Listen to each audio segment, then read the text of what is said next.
Good morning. For the 14th edition of International Conference The Future of Education 2024, we present our work on game-based learning to enhance the awareness of raw materials necessary for energy transition. Climate change is a well-known issue by the general public. It's also well known that in order to mitigate our impact on global warming, we have to drive the transition toward a more sustainable energy system.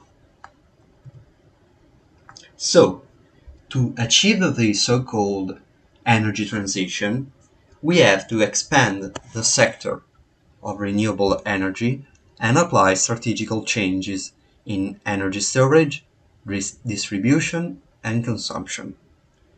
Unfortunately, all of these strategies require a large variety and number of raw materials. This topic is also not very well known to the public.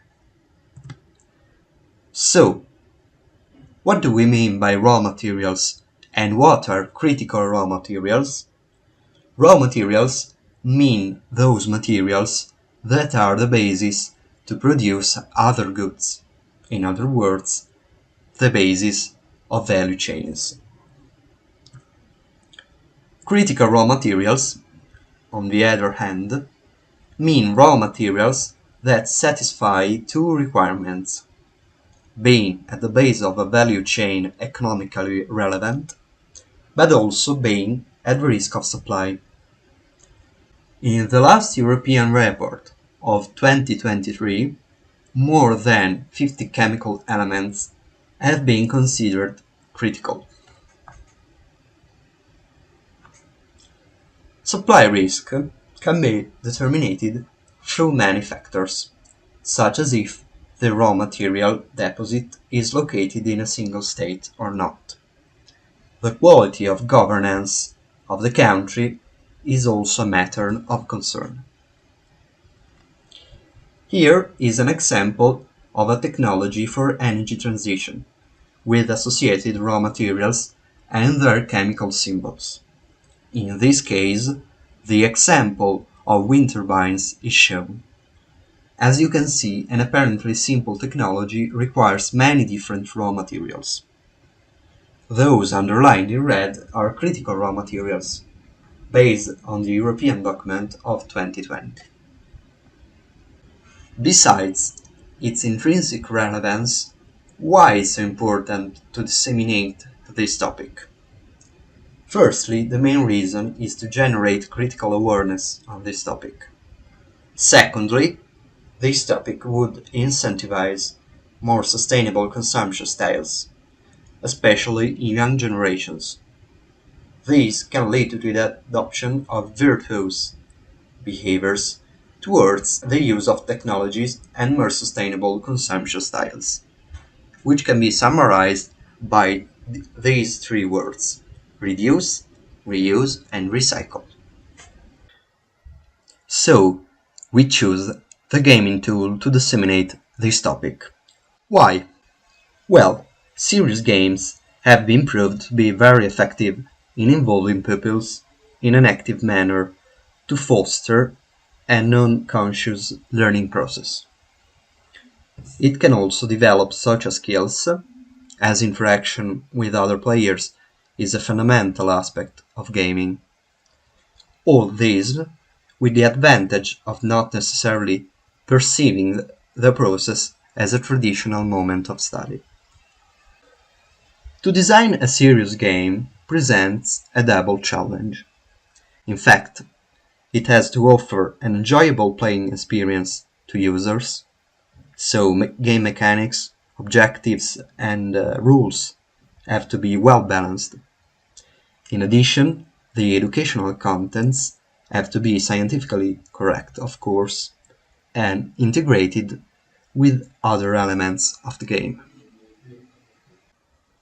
And so, we have created a dual card game inspired by other very popular games, as for example Yu-Gi-Oh! Or Magic, based on raw materials that we have named Raw Materials Fight, the duel for energy transition.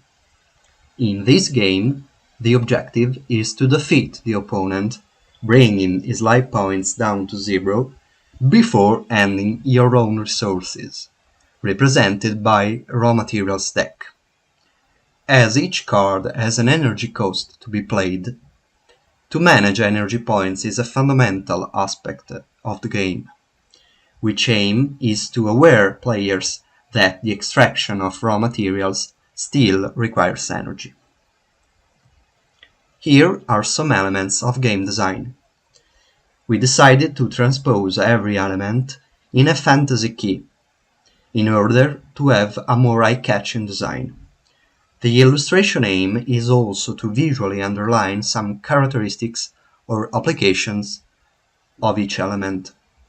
This is the layout of a type of card present in the game. The element reported in this card is a silicon, which is extracted from sand and finds application in photovoltaics panel technology. So I choose to depict it as an Alpha Fox desert warrior with swords powered by solar energy. As you can see, the card displays a short scientific description just under the illustration, which is the most didactic educational element of the game. There are 4 types of card in this game. The blue ones, which you saw in the previous slide, are the elements and serve as fighters.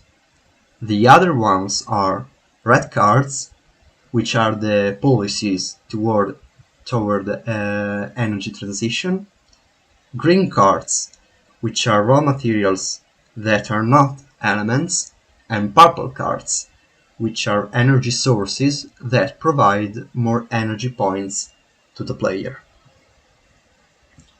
To make sure the game worked, we tested it in a first phase with small focus groups of CNR researchers and with tabletop game experts.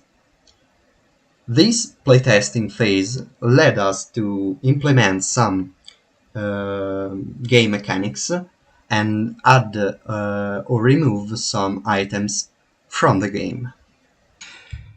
In a second phase, we presented the game in a more informal setting, specifically at a minerals fair held in Bologna last March. On this occasion, we had the opportunity to test the game with a generic audience made up of both children and adults.